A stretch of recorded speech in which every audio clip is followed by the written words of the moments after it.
Before we get into the video, could everyone please subscribe to my Endless Diary Tales channel? Thank you so much. Melissa, let's get a divorce. Ryan slid the divorce agreement across the table toward me. He was wearing his military uniform, clean and stiff, but his eyes refused to meet mine. They kept shifting, nervous and uncertain. All right, I said without hesitation, picking up the pen and signing my name cleanly and decisively. Ryan was stunned. He clearly hadn't expected me to agree so easily. In my previous life, I had cried and begged, refusing to let go of the marriage. In the end, I was left completely alone, abandoned by both friends and family. But after being reborn into 1980, I finally understood some people are simply not worth even a single tear. Coming back felt like waking up from a plunge in freezing water. When I opened my eyes, all I saw were the familiar red brick walls and olive green furniture. April 15, 1980. I was 28 years old, and I had been married to Ryan for 3 years. The memories of my past life surged through me like a rising tide. I remembered this day clearly. Ryan would come home and ask for a divorce.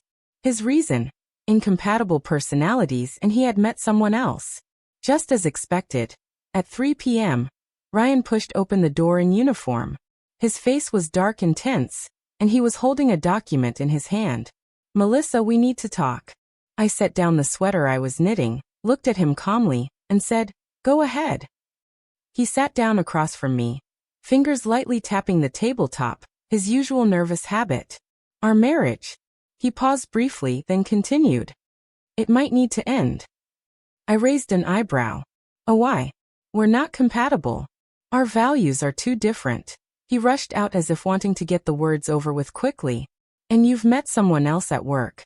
You've developed feelings for her, I said, finishing the sentence for him. His cheeks flushed red, but he nodded. In my previous life, those words shattered me. I had broken down on the spot, begged him not to leave, swore I could change, become a better wife, but his heart was already set. The divorce was finalized quickly. It wasn't until later that I found out the woman's name. Rachel Monroe, the head nurse at the military hospital. She was 5 years younger than me, soft-spoken and graceful, the kind of woman who made others feel protective.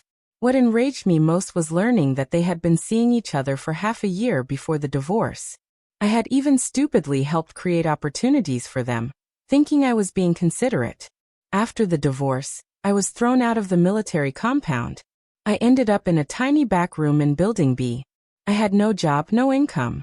I survived by doing sewing and mending for pennies. What made things worse was that Rachel became pregnant not long after. Ryan doted on her, showered her with care. The two of them were blissfully in love, admired by everyone. I became a joke, pitied by some, ridiculed by others. 3 years later, I died from illness, alone on a rainy night in that little room. Even in my final moments, I was still murmuring Ryan's name. But this time, things would be different.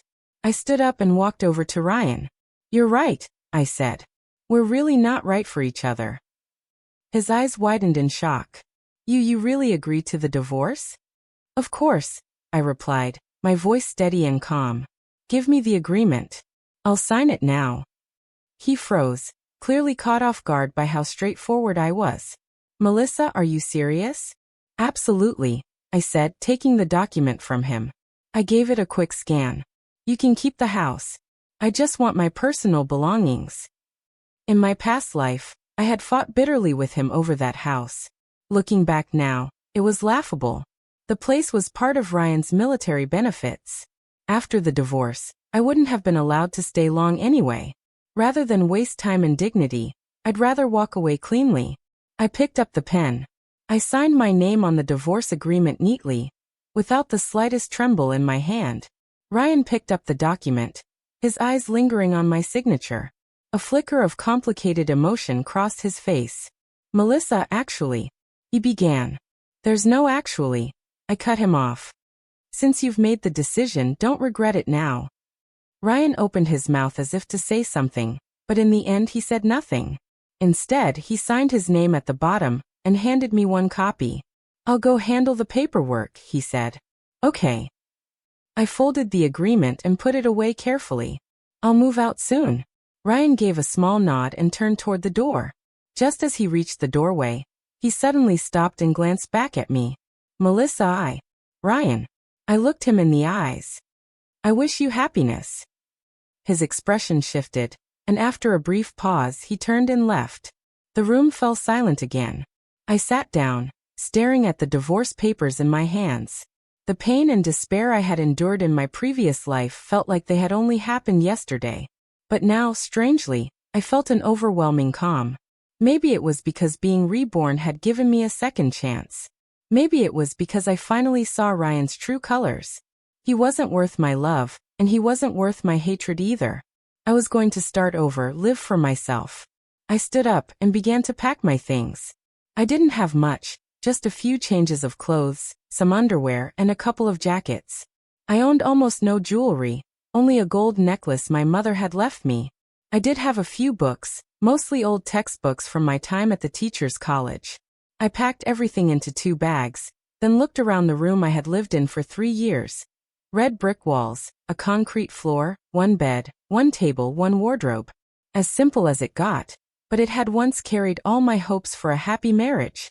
Now those dreams were gone, and instead of sadness, I felt a sense of freedom I had never known before. I slung the bags over my shoulders, opened the door, and stepped outside.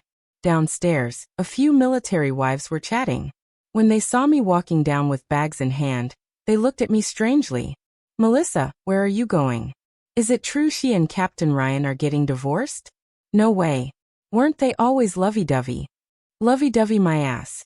Captain Ryan's been seeing that head nurse Rachel for a while now. Poor Melissa. That's so sad. I heard every word, but my face remained expressionless. In my past life, I would have been overwhelmed with shame and fury. Now I didn't care. Let them say whatever they wanted. None of it mattered anymore. I was leaving this place for good. I walked to the gate of the compound and turned back for one last look at the place I had called home for the past 3 years. The tall walls, the stern guards, soldiers going in and out. This had once been my world. Now it was the last place I wanted to remember. Goodbye, I said silently to myself. Then without looking back, I walked away. The world outside was wide and waiting. I was going to find a new life. One that truly belonged to me. I moved temporarily into a small inn on the east side of the city. It cost 20 cents a day. The owner was a middle-aged woman in her 50s named Mrs. Wong. She seemed kind and warm. You going through something, sweetheart? She asked as she helped carry my bags into the room. I just divorced my husband, I said matter-of-factly. Mrs. Wong paused for a second, then let out a sigh. These young people nowadays divorcing at the drop of a hat. I didn't offer any explanation. I simply handed her the rent money. The room was tiny, just a bed and a small table, but it was clean. I set my bags on the table and lay down on the bed, thinking about what I was going to do next. In my previous life, after the divorce, I had drowned in self-pity and regret. I had wasted so much precious time in my past life. This time around, I was determined to live differently, live brilliantly. The first thing I needed was a job. In 1980, work opportunities weren't exactly abundant, especially for women. But I remembered that a textile factory in the southern part of the city was currently hiring. The pay wasn't high, but it was stable. I also knew that in a few years, the country would begin to allow private businesses. I had heard of many people in my previous life who made a fortune by running small businesses. I could try that too. But for now, the most important thing was to find a job, a steady source of income. Early the next morning, I went to the textile factory. There was already a long line at the gate. Dozens of people were all there for the same reason. I queued up at the end with about 20 or 30 people ahead of me. I heard they're only hiring 10 people this time. One woman in front of me whispered, "With this many applicants, there's no way it'll be us." Another sighed. I didn't join their conversation. I just waited quietly. In my past life, I had been too shy, too hesitant to speak up, and I missed out on many chances. This time, I was determined to change. Eventually, it was my turn. The interviewer was a man in his 40s wearing thick glasses. "What's your name?" "Melissa." "How old are you?" 28. "Married?" "Divorced?" He looked up at me with a flicker of surprise in his eyes. Do you have any work experience? I studied textile work at a teacher's college and spent 2 years training in the school's workshop. That wasn't entirely true. I had studied the subject but didn't spend 2 full years on the machines. Still, I wasn't lying about my background. The interviewer nodded and jotted something down on the form. Why do you want to work here? I need a stable job to support myself, I said. And I'm genuinely interested in the textile industry. He gave me another glance then said, All right, go home and wait for notice. I walked out of the interview feeling nervous. I had no idea if I would be accepted. If not, I'd have to think of another plan. I waited in the inn for 3 days. Finally, someone came to deliver the news. I got the job. I was so happy I nearly jumped with joy. It was the first good news I'd received since being reborn. The next day, I reported for work at the textile factory. The plant manager was a woman in her 50s named Miss Lee. She looked very serious. Melissa, you'll be assigned to Workshop 3. You'll be training under Master Zhang. Master Zhang was a woman in her 40s. She was highly skilled and seemed kind. Melissa, she asked, have you done this kind of work before? I've studied some theory, I answered, but I haven't had much hands-on experience. That's all right. Take your time and learn. She was incredibly patient in teaching me how to operate the machines. I paid close attention and worked hard. Though the job was tiring, I felt fulfilled. For the first time, I was working entirely for myself, and it felt good. The pay wasn't high, just 42 yuan a month, but it was enough to live on. Besides, I could still use my free time to do other things. I remembered that some people had already started doing small trades, selling eggs, vegetables, things like that. It wasn't fully legalized yet, but enforcement was still loose. I figured I could try a little business of my own to make some extra money. After work, I went to the market to scout for ideas. The place was crowded. Most stalls were run by state-owned stores, but there were a few individuals selling their own goods. I saw an old lady selling eggs. Her stall was busy. A young man nearby was selling sewing supplies, and quite a few others were doing the same. I started to get ideas. Maybe I could try something small, too. When I got back to the inn, I wrote down my ideas. First, I could use my sewing skills to make custom clothes for people. Second, I could buy and resell daily necessities to earn a profit. Third, I could open a small shop selling items women often need. But all of these required capital, and right now I didn't have much money. I counted my savings, just 86 yuan. It wasn't enough to start anything big, but it was enough to begin small. I decided to start by making clothes for others. Ready-made clothes were expensive, and there weren't many styles available. Lots of women wanted something prettier and more stylish. I was pretty good at sewing and could make fashionable clothes that suited different tastes. The next day after work, I bought some fabric and sewing supplies, then started offering custom tailoring from my room at the inn. I began with a shirt for Mrs. Wang, the innkeeper. She was thrilled with how it turned out. Melissa, you've got real talent, she said, trying it on in front of the mirror. This is better than anything I've seen from those tailor shops. What do you think? I asked, watching her reaction. It's perfect. Better than I expected. She was so happy that she even referred a few of her friends to me. Soon I had 5 or 6 regular customers. Every evening after work, I stayed up late sewing. It was exhausting, but as I watched the money in my hands grow, I felt deeply fulfilled. After 1 month, I had earned over 30 yuan in addition to my factory salary. It gave me hope. If I kept working hard, I'd soon have enough saved to open my own shop. But just as things were starting to look up, I unexpectedly received a letter. It was from Ryan. There were only a few lines inside. Melissa, our divorce has been finalized.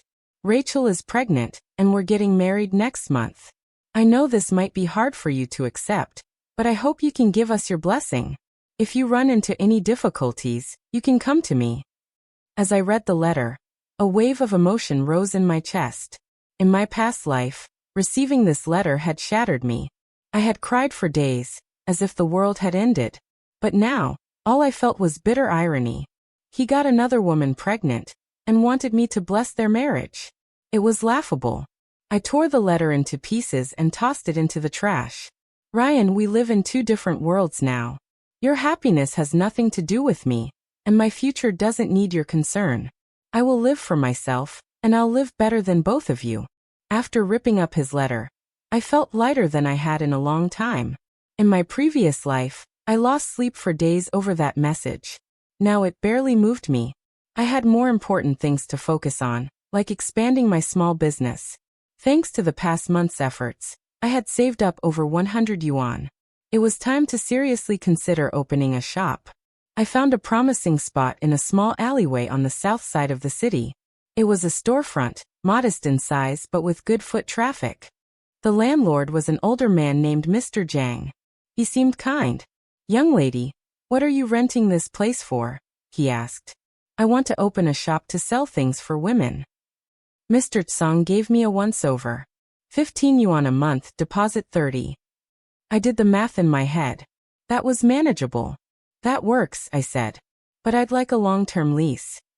"All right, 1 year." We signed the contract on the spot. Then I began fixing up the shop. It was small, just about 20 square meters, but the location was solid. I painted the walls a soft pink, giving the place a warm, welcoming feel. Then I headed to the wholesale market to stock up on supplies, mostly items for women. Hair ties, barrettes. I also stocked up on marinated powder, sewing supplies, fabric, and more. I specially picked out some beautiful floral prints to use for custom clothing orders. Once the shop was fully renovated, I gave it a name, Wonder Boutique. On the opening day, I lit a long string of firecrackers at the entrance. They snapped and crackled for a good while, drawing a crowd of onlookers. Quite a few of them came in and made purchases. I earned over 20 yuan that day alone. I was overjoyed. Mrs. Wang came by to show support, buying a hair tie. "Melissa, your little shop is fantastic. Great location, well stocked. This will do well," she said. "Thank you for the compliment." She leaned in slightly and lowered her voice. "Just be careful. Policies haven't fully opened up yet.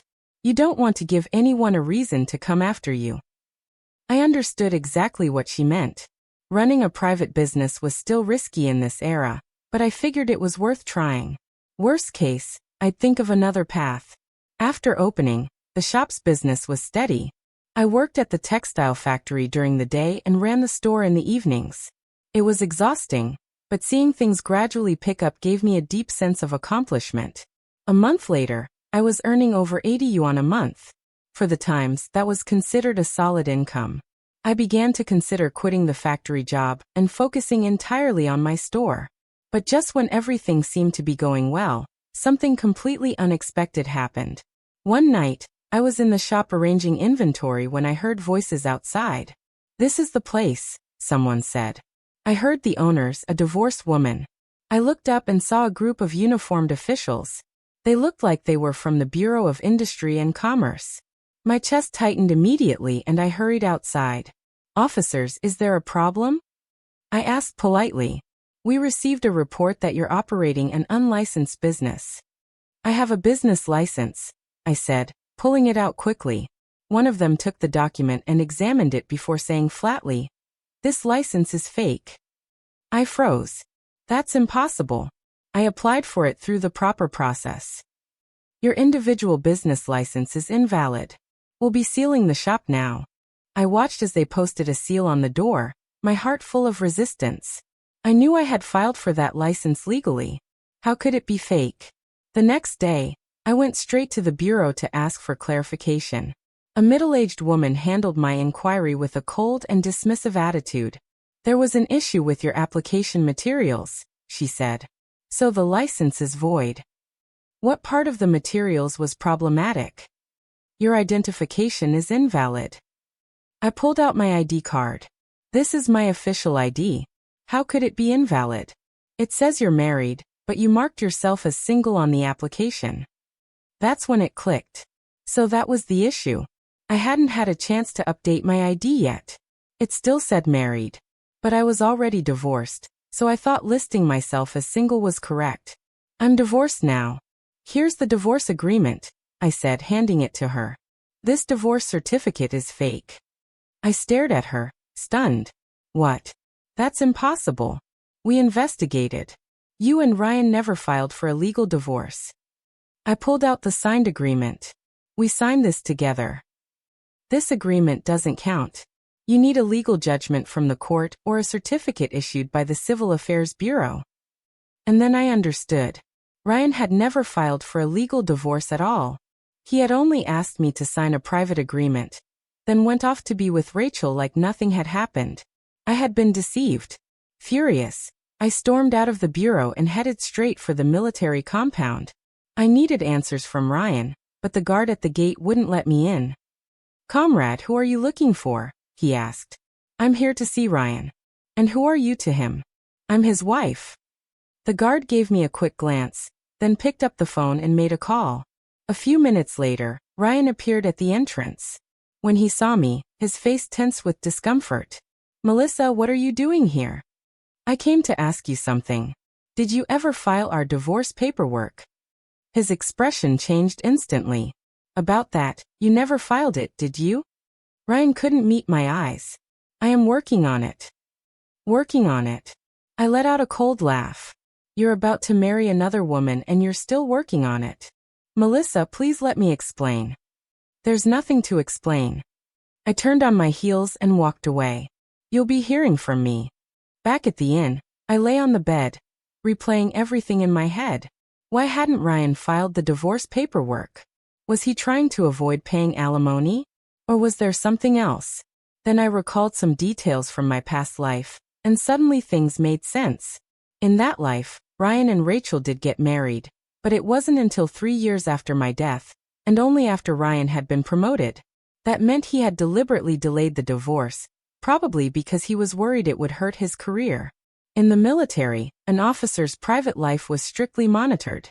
Getting divorced and remarried too quickly could have affected his promotion. So instead he lied to both the military and to us. He let Rachel and me believe the divorce had gone through when it hadn't. This man was despicable. I couldn't let him keep deceiving people like this. He needed to face consequences. I decided I had to act. No more letting Ryan manipulate me. The next morning, I went straight to the political department of the military base. The director, Mr. Wan, was a serious-looking officer in his 50s. "Comrade, what brings you here?" he asked. "I want to report Ryan." He looked up from his paperwork. "Who are you?" "I'm his wife, Melissa Carter." Mr. Wong set down his pen. "What are you reporting him for?" "He's having an affair and he's planning to commit bigamy." Mr. Wong's brows furrowed.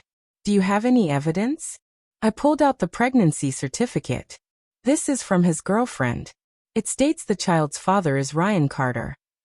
I'd gone to great lengths to get that document. I had a friend at the hospital dig it up for me. Wong took the paper, read it, and his face darkened. "I'll investigate this matter." "Thank you." I left the office with a deep sense of satisfaction. Let Ryan experience what it feels like to be reported. Sure enough, that afternoon, Ryan came looking for me. His face was grim. Clearly, the military had already called him in for a talk. "Melissa, why would you do this to me?" "Do what?" I replied, pretending not to understand. "You went to the political office and reported me." "I just told the truth." His expression darkened further. "What good does that do you?" "None," I said, staring him straight in the eyes. "But I couldn't sit back and let you lie and cheat like that." "When did I ever lie to you?" "You said we were divorced, but you never filed the paperwork." Ryan opened his mouth but couldn't say a word. "Melissa, can't we just part peacefully?" "Part peacefully?" I scoffed. "You cheated behind my back, got another woman pregnant, and now you want a clean breakup. Ryan, remember this? I'm not someone you can walk all over." I turned and walked away, leaving him standing there alone. In the days that followed, rumors quickly spread through the base. Some said Ryan was going to be demoted, others said he'd be transferred, and there were even whispers that his girlfriend had been dismissed from the hospital. I didn't care about any of that.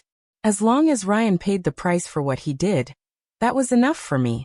A week later, Director Wong called me in for a meeting. "Comrade Melissa," he began. "After our investigation, we've confirmed that Ryan Carter has indeed violated conduct regulations." What do you plan to do about it? I asked. He'll receive an official disciplinary notice, and he's been ordered to resolve his domestic situation immediately. What do you mean by resolve his domestic situation? I asked. He either needs to live properly with you as husband and wife or proceed with a formal divorce. I thought it over and said, I choose divorce. Then the two of you can go to the Civil Affairs Bureau and complete the legal process. This time, Ryan didn't dare delay any longer. The next day, we went to the Civil Affairs Bureau and officially filed for divorce. The moment I held the legal divorce certificate in my hands, I felt a wave of freedom like never before. I was finally truly free. Ryan, holding his copy of the certificate, looked grim. Melissa, are you satisfied now? Very, I said. And what do you plan to do next? That's none of your business, I replied flatly, turning and walking away. This time it really was goodbye. Now that I had the legal certificate, I could reapply for a proper business license. I returned to the Bureau of Industry and Commerce and went through the process again. This time I was approved, and I received an official license. My little shop was back in business. But I didn't stop there. I decided to expand. Using the money I'd saved, I rented the neighboring unit as well. Now my store was 40 square meters, twice the original size, and could display a lot more merchandise. I even set up a tailor's corner offering custom-made clothing for customers. On reopening day, business was fantastic. Many people had heard my story and sympathized with me. They came to support me, and I made over 50 yuan that day. My best sales day yet. Watching the steady stream of customers, I felt a deep sense of accomplishment. This success was something I had earned entirely through my own efforts without relying on anyone. That night, as I sat in the store doing the accounts, I calculated the income for the month. After deducting costs and rent, I had made a net profit of 120 yuan. For that time, it was an excellent income, equivalent to 3 months' wages for an average worker. I began to seriously consider expanding further. Maybe I could open a second location or explore other types of business. I remembered that in a few years the clothing industry would boom. I could start preparing early. The cosmetics industry also had great potential. That was another area worth exploring. Just as I was making plans for the future, I heard a knock at the door. Who is it? It's me. I recognized the voice. It was Ryan. I opened the door and saw him standing outside. His expression was complicated. What are you doing here? I asked coldly. I want to talk. There's nothing left for us to talk about. Melissa, Ryan, don't come bothering me again. I started to close the door.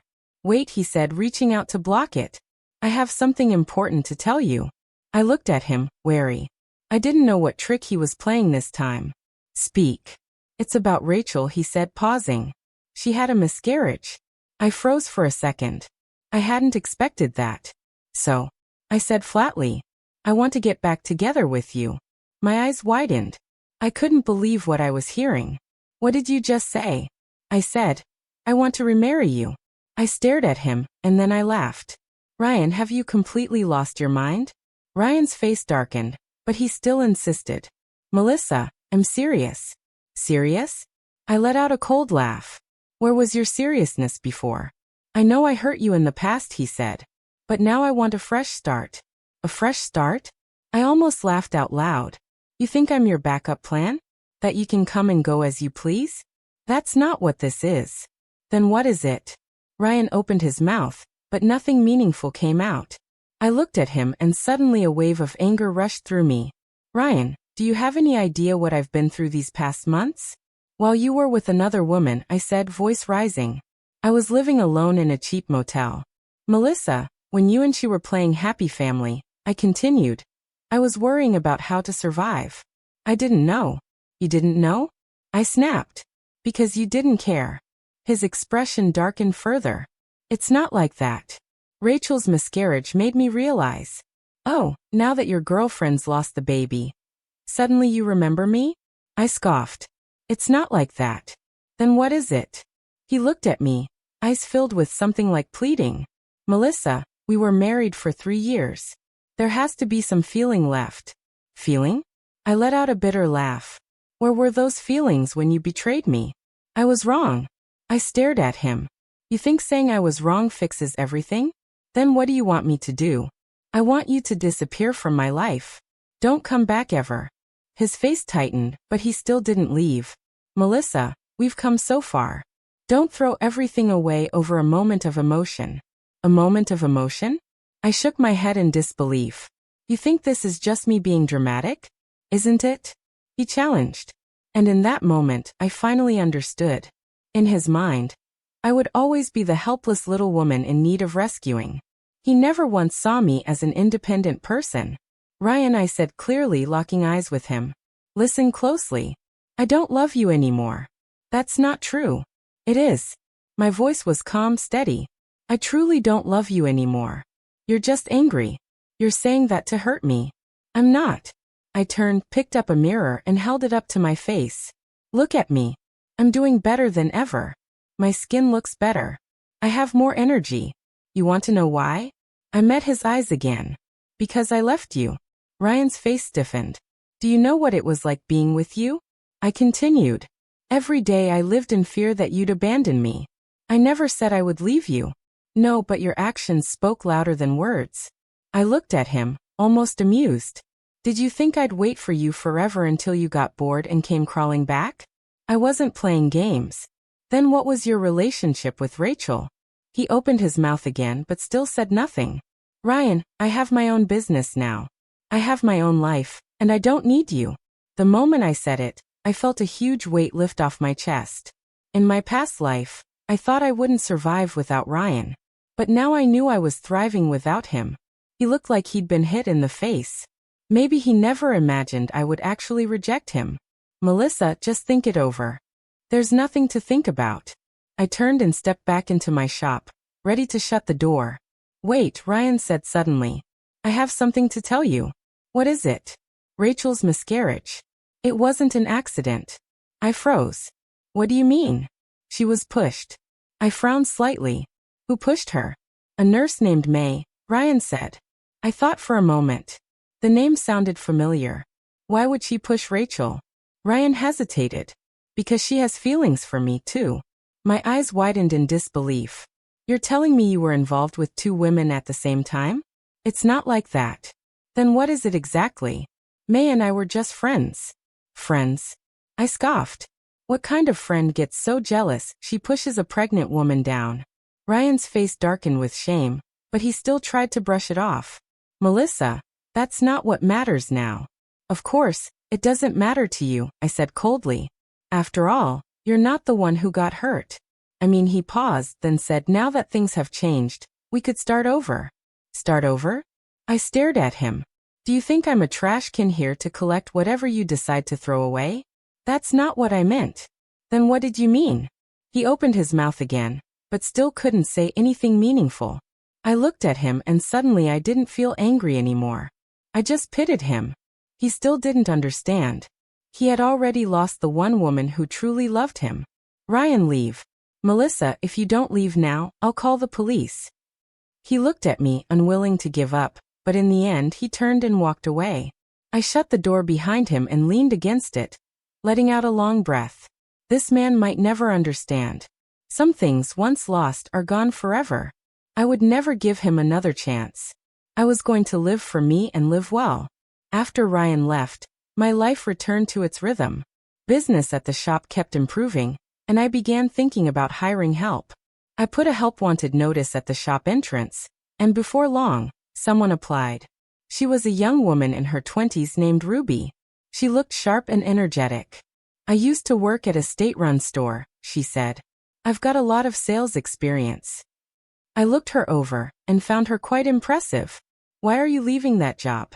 Because the pay is too low and there's no future there. I nodded. She was honest and straightforward. So, what kind of salary are you expecting here? I heard your store's doing well. I don't need a fixed wage. Just pay me on commission. I thought that was very reasonable. All right then. Let's give it a try. Ruby adapted quickly. She was far better at sales than I was. With her help, I finally had time to focus on growing the business even more. I started tracking the wholesale market, and looking into new products to stock. I noticed that women were increasingly interested in cosmetics, but there weren't many options available in the local market. If I could find a good supplier, this could be a huge opportunity. After some research, I learned that there were a few cosmetics factories in Guangzhou with solid reputations and reasonable pricing. I decided to go there and source products directly. It would be my first long-distance business trip, and I was a little nervous, but I knew if I wanted to grow, I had to take risks. I took the train to Guangzhou and found the cosmetics factory. The factory manager was a sharp-looking woman in her 40s. "You're from the north?" she asked. "Yes," I replied. "I run a shop and I want to start selling cosmetics." "Do you have a sales network?" "I have my own store, and business has been good." She looked me over then said, "Our products are excellent quality, but they're not cheap." I examined the samples. The quality really was impressive. "How much are they?" I asked. "Lipsticks are 5 yuan each. Foundation is 10 yuan a box." I did a quick calculation in my head.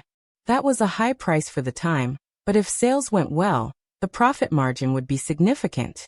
"I'll take 100 lipsticks and 50 boxes of foundation." "All right, that'll be 800 yuan total."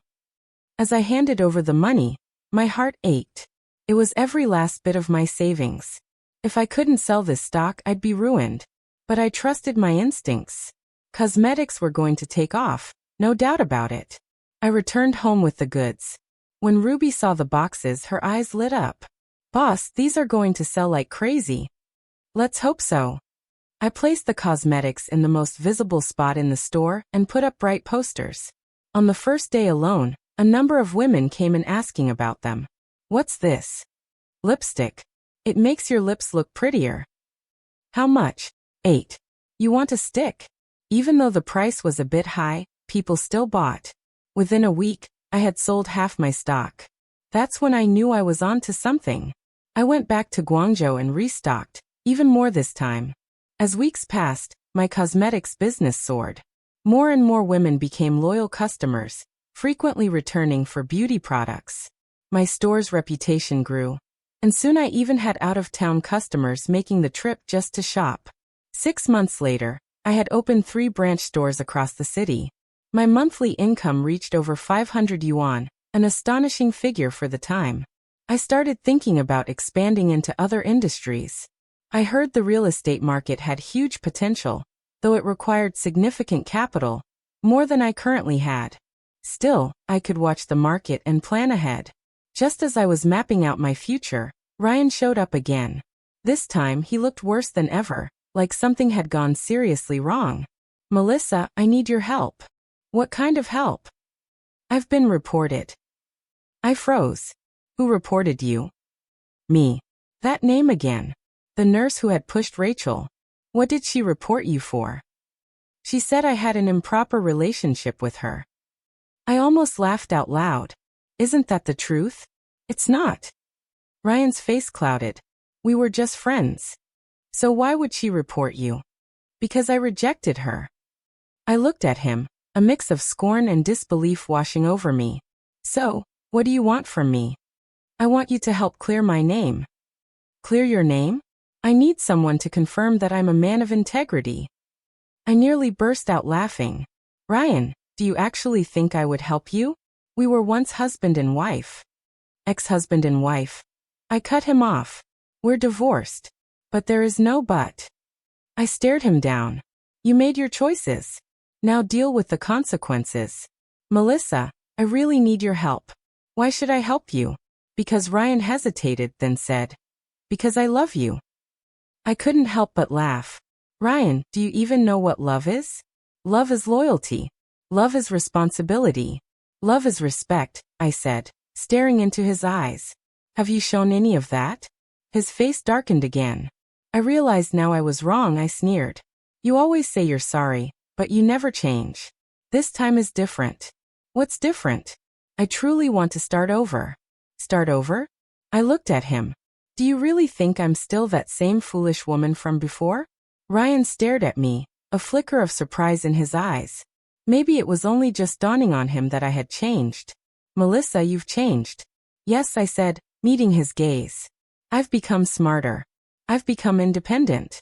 But most importantly, I don't need you anymore. As I spoke those words, I felt a deep sense of relief. I truly didn't need him anymore. After Ryan left, I heard that his troubles had gotten worse. Not only had Emily reported him, but she had also contacted Rachel. The two women had joined forces against him. They had collected all kinds of evidence, love letters he had written to both of them. Even worse, they uncovered proof that Ryan had embezzled public funds. It turned out that in order to please both women, he frequently took them out to eat and bought them gifts using money he siphoned from his unit's expenses. Although the amount wasn't massive, embezzlement of any kind was a serious offense in the military at the time.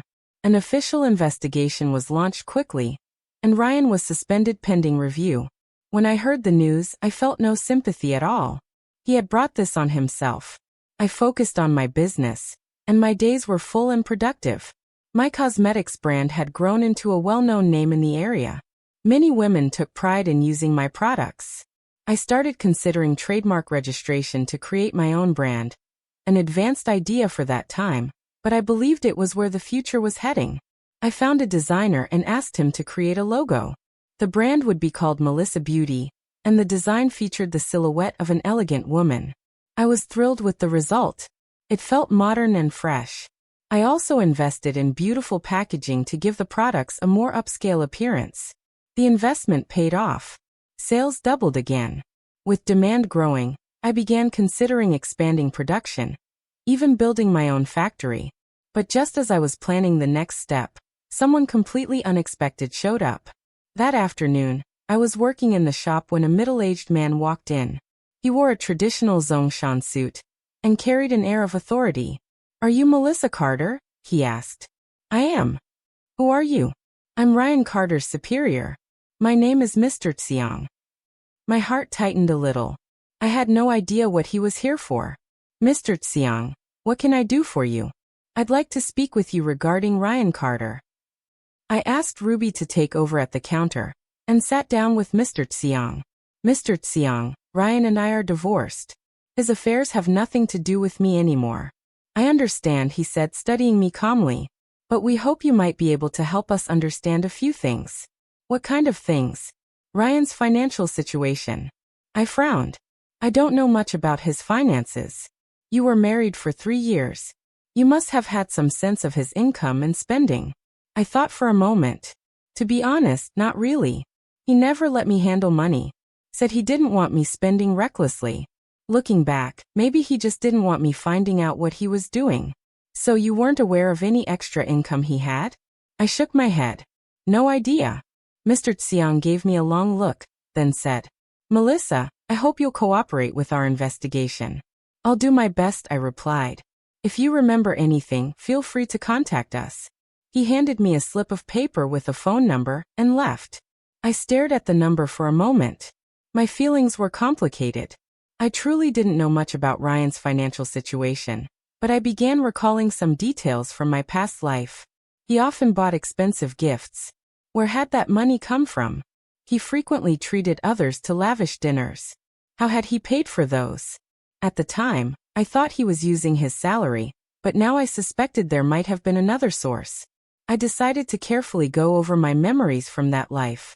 I remembered Ryan would often mention wanting to buy something, and then the money would appear out of nowhere.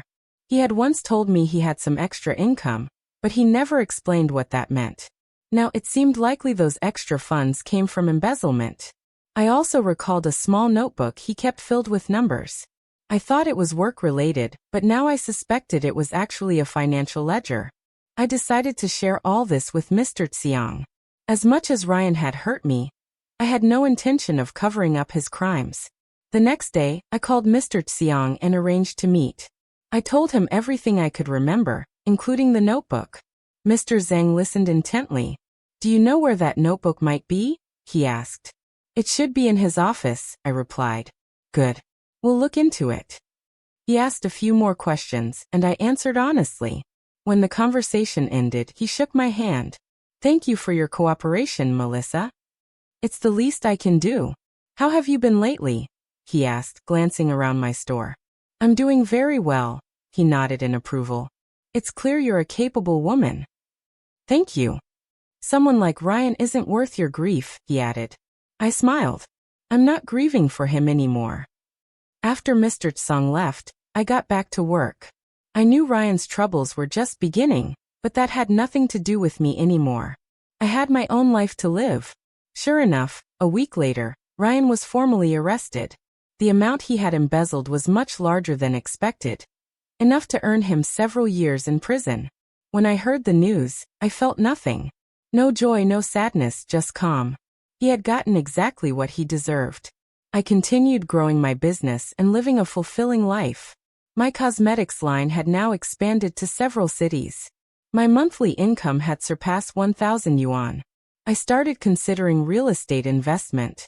I was confident it would become a booming industry.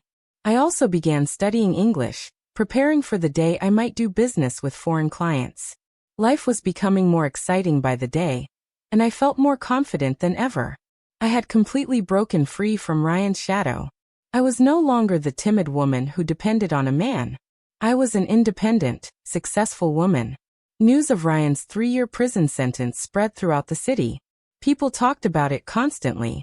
Some praised him. Others said he got what he deserved. But I didn't care either way. His fate was no longer my concern. I kept running my business. My cosmetics company was thriving, and I started exploring ways to diversify. I noticed that women were becoming more fashion conscious with increasing demand for quality clothing. I realized that if I could offer high-end fashion, there would be a strong market for it. I began studying fashion design and bought several books on the subject. I also found a master tailor and started learning advanced garment making techniques from him.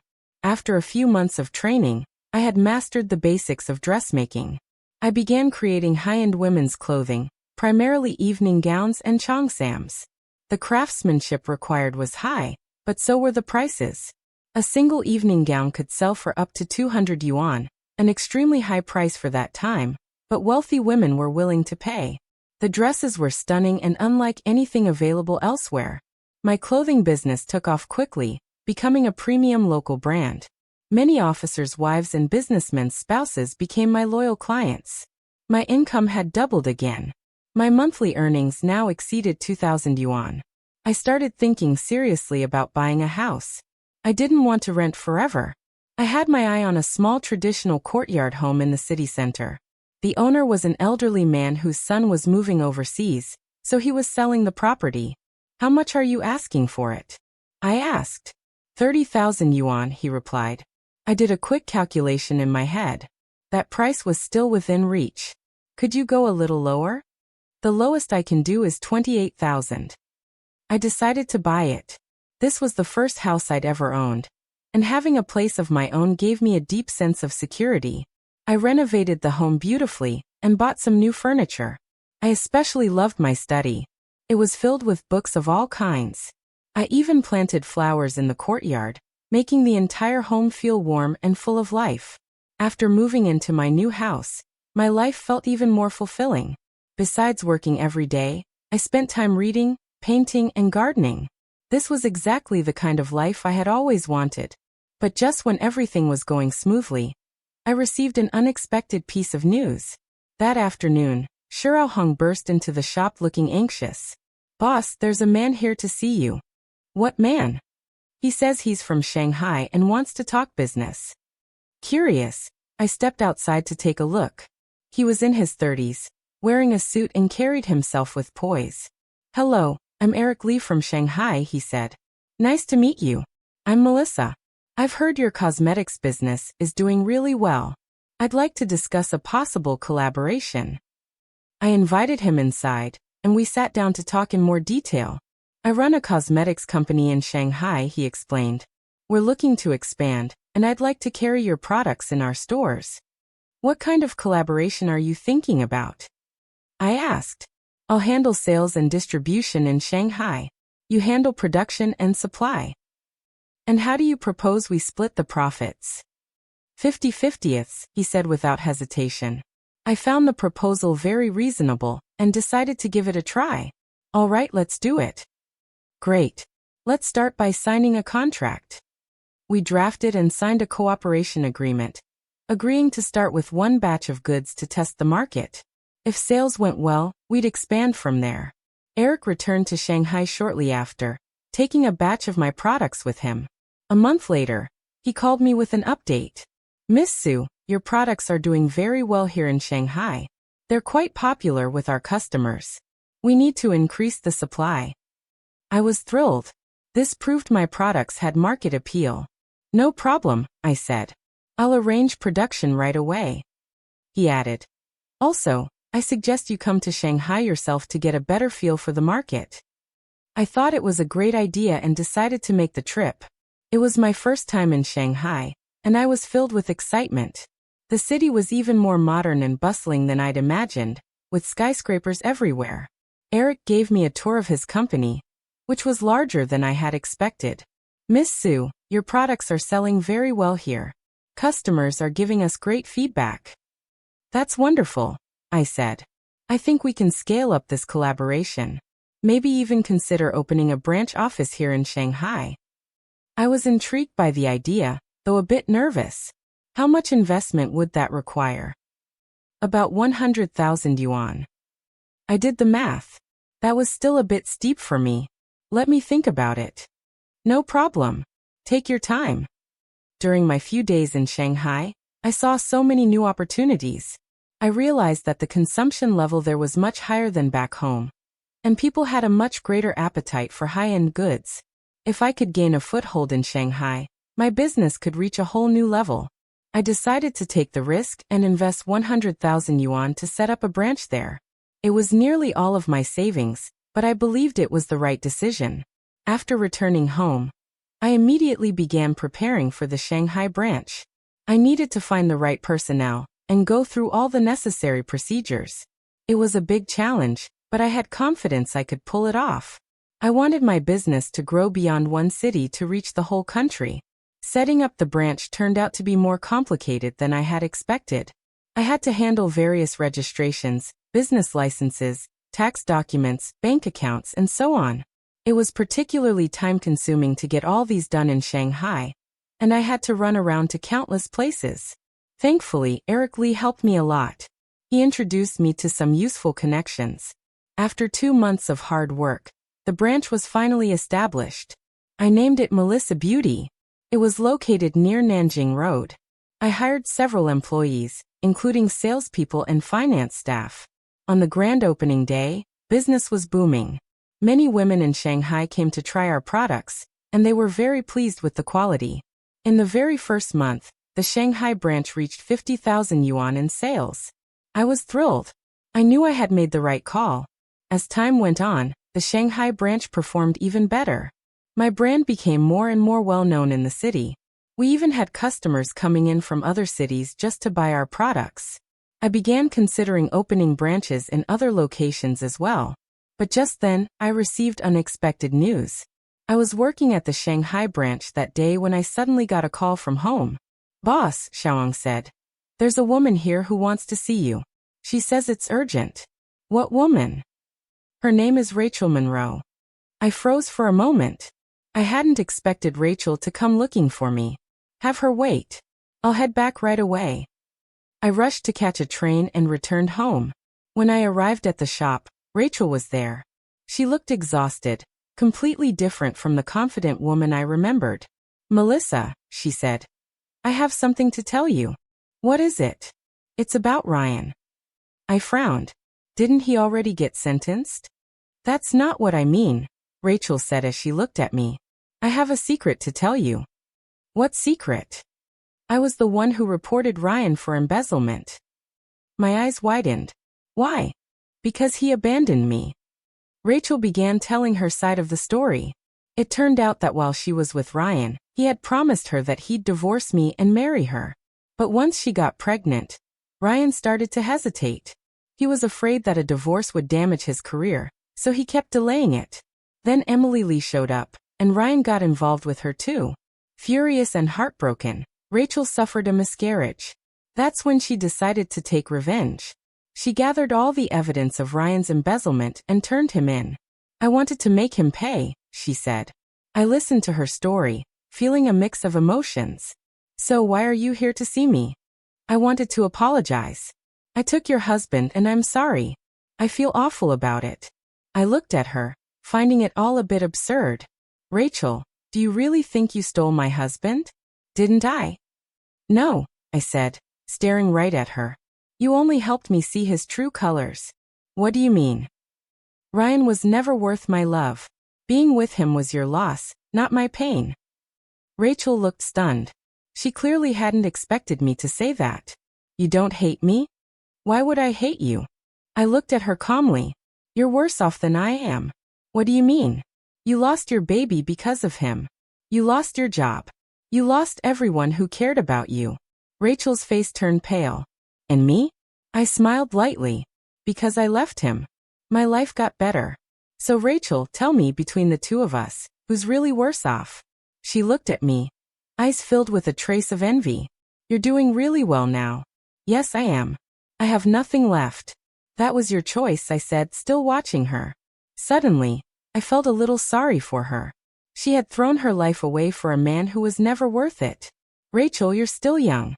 You can start over. How? She asked. Start over? How? Find a job, live your life, move forward. But I have nothing now.